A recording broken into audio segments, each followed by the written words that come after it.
Welcome back to The Data Show. I'm your host, Detective Diana. Today we're learning how to tell if a source of evidence is trustworthy. We all love information, but we have to be sure it's from an objective, reliable, or expert source. These sources provide stronger evidence that ensure better decisions. So, what's an unreliable source of evidence? Thinking about my own job, alleged criminals, often use their best friends as a witness to claim that they were just quietly watching TV at home while the crime was committed. We don't exactly consider these airtight alibis since people will say anything to help a buddy out of a bind. Or the time my lab manager let their little brother perform the DNA test on a critical carpet fiber from a crime scene. The courts reject evidence processed by non-experts no matter how cute they are. Evidence should come from reliable sources. Here's a quick teaser for the day. For the last 10 years, South Africa has seen a great rise in megachurches, congregations of thousands that come together to watch breathtaking performances of engaging and clever preachers. Unfortunately, sometimes these preachers care more about the show than their audience's safety. One preacher asked his flock to lay down and eat grass, claiming that it had healing powers and would bring them closer to God. Then, he stomped on them. It didn't stop there. 8 months later, the preacher decided to impress his congregation by performing a live miracle. He said he would turn gasoline into pineapple juice, as Jesus had turned water into wine. After downing a mouthful of petrol himself, the preacher asked which of his parishioners were faithful enough to do the same. Eager to prove their faith and partake in this miracle, dozens of congregants lined up to drink the, quote, pineapple juice. We don't know for sure what happened to these eager churchgoers, but buyer beware. Drinking petrol, aka gasoline, can cause severe intoxication, vomiting, dizziness, confusion, convulsions, unconsciousness, chemical pneumonia, irritation of the stomach lining, lung hemorrhaging, and death. The worst case scenario is always death. I'm a hard pass. The leaders of a makeup church probably know a lot about religion, about how to bring people together and inspire them, but that does not make them knowledgeable about matters of health and safety.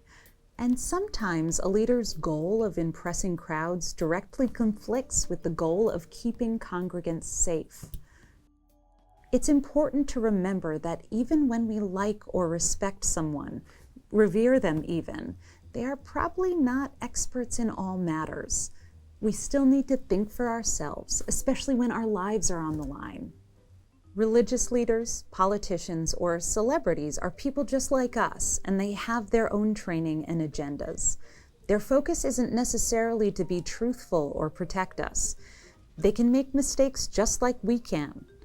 Even true experts are not experts in all matters. My grandfather was a trained and successful lawyer who nevertheless spent an inordinate amount of time trying to convince us to buy weird vitamins. I love my pop-up, but that doesn't mean I'm going to ingest a dozen pills a day with unfamiliar ingredients just to please him. They're expensive to boot. When our health or finances are on the line, we have to remember not to confuse our genuine love and appreciation for people with faith on all topics. What do we call these people who seem to know things that we trust and often follow blindly? Authority figures. A person or organization with the ability to command or influence others. There are many types of authority figures. Parents, bosses, government officials, religious leaders, persuasive friends, and social media influencers all influence our beliefs and actions. This is usually fine, helpful even. When it comes to important decisions for our lives, pocketbooks, and bodies, though, we need to be discerning detectives to escape the pernicious trap of authority. Let's watch a demonstration from our friends Lion and Monkey to help us understand this concept. Lion. A monkey. Ooh, ooh. Rawr. You just put these creams on your skin every day for that fresh, baby-faced look. There are youth hormones from hair follicles of babies like me. Science. Call the number on your screen before it sells out. That's all I need to hear. I've always thought my skin was a little rough, and who doesn't want the skin of a baby? The baby said it worked. And hair follicles from babies? That sounds like legit science. The baby was very cute. Remember when we saw them in the movie about the baby business tycoon? They were really smart in that movie. And they wouldn't endorse a product if it didn't work. I'm getting a bottle. Okay. Get two. Thank you, Lion and Monkey. Of course, Monkey and Lion often make mistakes that we feel sure we would not make. But it's easier than you think to be persuaded by someone we love. And it's hard sometimes to figure out who the actual experts are. Here's a good example. Way back in the 1st century, a Chinese ambassador named Gan Ying was sent to make contact with the Roman Empire. He made it most of the way, somewhere around modern-day Iran. He asked the local authorities how far he still had to go. The local authorities tried to guess based on how long their merchants took. They assumed they traveled by sea and estimated, maybe 3 months or possibly 2 years. That sounded like a long trip. Gan Ying gave up. Almost 70 years later, the two empires finally met up when Rome made the trip to China. Too bad Gan Ying didn't talk to a merchant or soldier who had actually made the trip. As it turned out, merchants and soldiers were making the trip by river, not by sea. That was way more direct and only took a few weeks. This is not just old news. We're still making similar mistakes by following the advice of non-experts. Here's a case study on climate change. Many countries signed the Kyoto Protocol in 1997 in Kyoto, Japan to commit to reducing greenhouse gas emissions. 1 year later, the Clinton administration signed the Kyoto Protocol, but it was not ratified by the Bush administration a few years later. They said it would undermine our economy. Not only did the Bush administration fail to join the other nations to limit climate change, they pressured U.S. scientists to stop discussing global warming, period. Around 2 out of 5 scientists in 7 different government agencies claim they were pressured to remove phrases like climate change and global warming from their communications. The White House refused to acknowledge a report by U.S. scientists called National Assessment of the Potential Consequences of Climate Variability and Change. The administration removed mentions of the impact of global warming from a report by the Centers for Disease Control and Prevention for the Senate and the public. Scientists at the National Aeronautics and Space Administration and the National Oceanic and Atmospheric Administration complained about the censorship, and scientists were resigning. Despite an uproar from scientists, their government continued to fight climate change policy, even tried to confuse people by finding rogue scientists who would testify that climate models were debatable. Indeed, scientists' models did and still do differ, but only in their exact predictions of when we will be 2 degrees warmer. The public kept seeking opposing views to undermine their certainty in climate change. Meanwhile, 97% of scientists actually agreed that the planet was warming due to human carbon and greenhouse gas emissions. Of course, George W. Bush is not a climate scientist, and neither are we. So it was easy for us to believe his argument that played into our financial fears that the Kyoto Protocol was bad policy. The history of climate policy in the U.S. is a good example of important decisions being made by authority figures who are not credible experts. We did not end up meeting the original Kyoto Protocol goals. U.S. policy is also still weaker than it is in other wealthy developed nations. Progress is being made. Right now, the majority of Americans actually agree that climate change is a major threat to the country's well-being, and the vast majority of people support taking steps toward carbon neutrality and developing renewable energy resources. But somehow, Americans still fail to list the climate as their top priority. It's the economy, stupid. Good case study. It's so important to consider what we call Source credibility. The extent that a person or organization is considered an expert or trustworthy. Let's check in with Lion and Monkey to see if they found a solution to their problem. Take it away, folks. Does your skin feel younger yet? Not really. Maybe we should wait longer. But it kind of stings. Are you sure this is safe? I don't know. I rewatched the advertisement and they had no details on testing or safety measures or actual scientific facts. I was so taken by how cute the baby was, I didn't even think about that. Lesson learned. Authority figures usually specialize in one subject. They studied the topic for years and worked directly in the field. They are credible in that area. But few authorities are experts in more than one field, and even experts can give wrong information when they want to mislead others or use slipshod methods. Building on what we learned last time, trustworthy evidence is built upon lots of data or observations collected by credible sources. But what happens when credible experts and authority figures are pitted against each other? Fusion. That's what happens. Hey, Ted, we're talking about credible experts. Well, I do have a story about that. Oh, I somehow thought you might. Well, I watched a documentary on PBS about Andrew Wakefield and the autism vaccine debacle. Wakefield, that British doctor who published a study in the late 90s linking measles, mumps, and rubella vaccines to stomach problems in children. Right. Well, the MMR vaccine that kids get at 1 and 4 years old. Note, the MMR vaccine does not cause autism. The developmental disorder characterized by difficulties with social interaction and communication. Yes. But there's so much more. Wakefield's study was so lame. They only followed 12 kids. 12 kids who developed stomach issues after the second MMR dose, and some of those developed behavior issues. What did he do? Well, Wakefield decided to support an old theory that autism was caused by stomach problems and said that those few kids got autism from the vaccine. That article upset the scientific community, and all 12 co-authors denounced it. The article was retracted within a year. Weren't they credible vaccine experts? No. Gastroenterologists. Who studied 12 people? Yep. Who were not even randomly selected. There was also zero evidence that the behavioral problems were autism or that they were even linked to the vaccine. Sometimes the vaccine was given years earlier.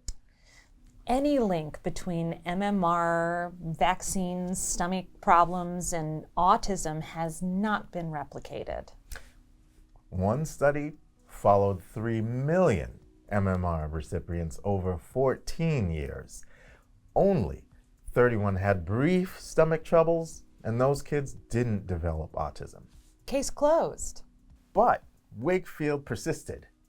He didn't like being dismissed and was being paid by a lawyer suing the vaccine company. Unbelievable. I guess people were worried about protecting their kids and couldn't know about his shoddy research and logic. Plus, the media benefited from the publicity. It's also a case of the natural fallacy where people fear ingesting things that sound like chemicals, even when the chemical structure is the same as something already in your body. Plus, plenty of natural things are terrible for you. And I learned in biology that vaccines work by including aspects of disease antigens that set off our natural antibody response. That way we can fight the disease when it really hits. Sad that people are getting sick unnecessarily because of one discredited and paid authority. 500,000 Americans a year used to get the measles. But after the CDC promoted the 2-dose MMR vaccine, it was almost gone, with only like 100 cases a year in the 2000s. But then vaccine hesitancy caused outbreaks, and there were over 1,000 cases in 2019. Lesson learned. We have to rely on credible experts in the area of interest, which Wakefield wasn't. Yeah. He isn't even a doctor anymore. His license was revoked. Gracious. Well, I'm off. They're showing the original 1996 Twister movie at the fairgrounds tonight. I gotta go see it. All right. Take care, Ted. There we have it. We want to make sure our decisions are based on solid evidence from credible experts and not just authorities of other areas. I have one more trick to share to help us avoid bad decisions in life. Questioning tradition. Tradition. Customs, beliefs, thoughts, and behavior passed from generation to generation. Traditions are all around us in how our family behaves and in the beliefs and practices of our culture. We don't usually stop to question or care about why we are doing those things. They just feel familiar, comforting, and natural. Usually it's fine, wonderful even, to enjoy our cultural traditions. But we want to reconsider traditions that can impact others' health. Some traditions are downright deadly. In the 16th and 17th centuries, people in Europe and colonial America thought they were beset by witches. Witches seemed to be responsible for everything, from sickness to dying crops, and every misfortune seemed like evidence that a witch was afoot. It was hard to tell which of the many suspicious-looking single women were the true witches, so they hired witch hunters who followed tradition to root out the evildoers. Even something as simple as owning a cat could get a woman in trouble. The potential evildoers were tied to poles in the town square and searched for signs of evil, like birthmarks, skin discoloration, that literally anyone could have from birth. In a water trial, tradition stated that if you threw a suspicious woman into the water, if she was a real witch, she would float. If she was just an innocent lady with a penchant for quiet, furry pets, she would sink. So, if she was innocent and sank, the witch hunters would have to pull the poor woman back into the boat before she drowned. As you can imagine, this was a flawed process. To be sure that the accused woman was innocent, they had to be left underwater for some time. Many innocents had their names cleared after a watery death, when the witch hunters discovered that their accused could neither float nor breathe water. It turned out that tying people up and throwing them into cold lakes was dangerous. Tradition was leading people astray and killing innocent women. That was grim. Ideally, a witch hunter or other villager would realize that this tradition of almost drowning innocent women wasn't a reliable way to ferret out the cause of their misfortunes. Ideally, after a few failed trials, they would decide to let the poor women go. Thankfully for me, this tradition has been abandoned. I mean, at least in that exact form. We still treat single, intelligent women who defy tradition with suspicion. Of course, villagers in the 16th and 17th centuries are easy targets. There was limited access to data and evidence back then. People often just tried to find a plausible cause and effect story from what they could see or imagine, or they followed tradition. And once a belief was in place, like that Sabrina was a witch, confirmation bias could motivate them to find lots of evidence to support their view and to ignore everything else. Lots of traditions are harmless or even heartwarming, but ones that harm people should be reconsidered. These days, we have access to lots of data and the training to use it well. We can find credible experts with valid data to improve our decisions. Today, we discussed how easy it is to be lulled into following bad advice or tradition, especially when it comes from a trusted authority figure. The problem is particularly worrisome when we are making decisions about our health. When it comes to important life or death decisions, take a step back and evaluate the expertise of the person making claims. Are they credible?